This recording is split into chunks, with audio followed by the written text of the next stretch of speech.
อ้าวตอนนี้เฮือพ่อค้ากับแกงกูก็ลงมาแล้วเนาะ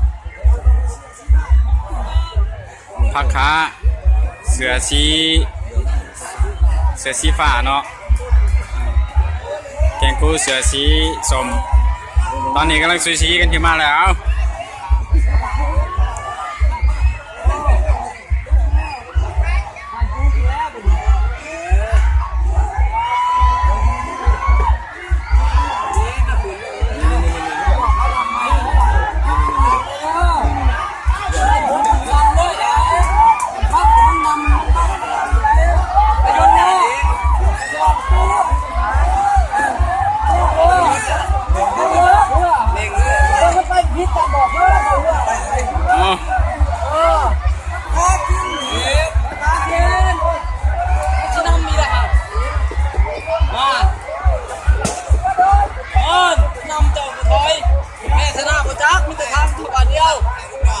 อ้าวแกงกูชนะ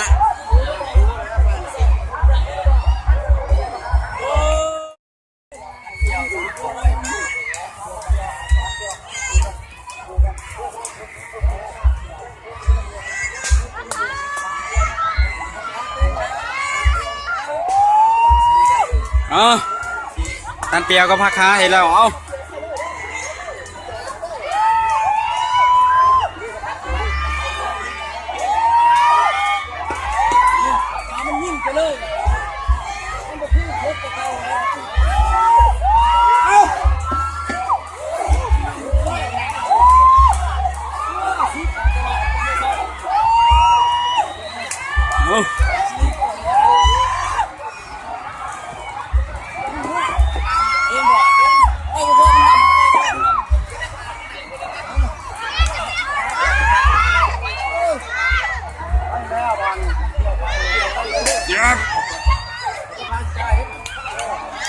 มันยิ่งสูงเลยนะบัด